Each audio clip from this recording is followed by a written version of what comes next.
If you're interested in buying items outside the Steam market, then this guide should help you. I will explain how to trade, what to look out for, and other useful things to know. The three things that give value to a knife or a gun is the weapon, the skin, or the pattern it has, and the wear. Knives are valued by how popular they are. The more valuable ones usually have a unique animation like the Karambit or M9 bayonet. Knives like Flips or Huntsman's don't have much of an animation, so they're not worth much. You can see this with Falchion knives. Even though they're new, they still aren't worth much because a lot of people don't like the look of them or the animation. The main value of a knife comes from the skin and pattern. Some skins are more rare than others, like ones found in the Chroma collections, simply because you can only get them from Chroma cases. Certain patterns on skins can be even more rare and increase the value significantly. For example, most Doppler patterns will look something like this. However, there are very rare patterns within the Doppler skin, like this one, which can change the price by hundreds of keys. Most knives won't vary in value by this much, but it shows how much the pattern matters with knives. I made a video explaining the patterns of different skins in more detail, which you can watch by clicking the link. Since gun skins don't apply to every gun and their patterns can't change, their value is just based off how rare they are from the cases. However, some guns can only be found in tournament cases like the UP Dragonlore, which is why they're so expensive. Things like Dragonlores and Fire Serpent AKs are usually obtained through trade-ups since their cases are so expensive, and that's why they're so expensive as well. There are 5 different conditions a weapon can be, and those are battle scarred, well worn, field tested, minimal wear, and factory new. More specifically, these conditions are based off of the float value. Float value ranges from 0 to 1 and determines the condition of the gun.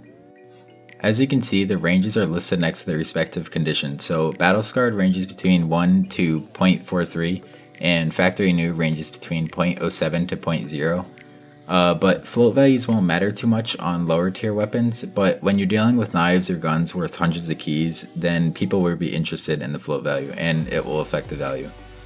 There are some special cases where float value matters on less expensive weapons like the battle scarred Op Asimov or the battle scarred Jaguar. People like high float Asimovs because it turns the scope black and other parts of the gun black, and people like high float Jaguars because it looks like a default AK skin with a Jaguar in the center if it has a really high float value. So high float value skins like these will actually be worth more than common battle scarred ones. So how do you actually trade? First, you have to research the weapon you want because prices will constantly be changing. You should familiarize yourself with the skin and all the patterns it has. A good place to research patterns is our Global Offensive Trade, which I will link in the description. Next, you have to buy keys. Keys are the main currency for off-market trading and can be bought through Steam or through PayPal for cheaper, but with slightly more risk. You can find people selling keys for around $2 to $2.15 US dollars each, but before buying, make sure they have a good reputation. Also note that if you don't have a reputation, then you won't be sold many keys, so you'll usually end up buying 10 at a time for around $2.10.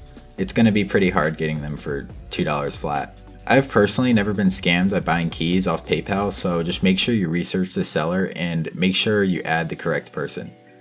Also try to avoid buying vanilla keys or esports keys because some people don't like trading these even though they're worth the same amount as other keys, but yeah, I don't really know why people don't trade them, but they don't, so try to avoid those. Lastly, you have to find a seller. You won't have to worry about getting scammed here because it's just done through Steam trading, unless you're buying the weapon with real money, like through PayPal or something. Good places to find sellers are again our Global Offensive Trade and CSGO Lounge, which I'll also link in the description. Some useful terms you should know are BTA or better than average, which just means it has a lower than average float value for its condition. So a minimal wear skin might look like a factory new skin. FV, which just means float value. You'll see B/O when someone has a buyout price, which just means if you pay that amount, you will get the item. Same thing with C/O, which just means the current offer, and that is the highest current offer for the item. Just make sure there's proof he or she has a current offer and don't offer anything lower than that. And lowballing or highballing just means that you're offering really low or really high. Thanks for watching. If you have any questions, just comment or message me, and good luck trading.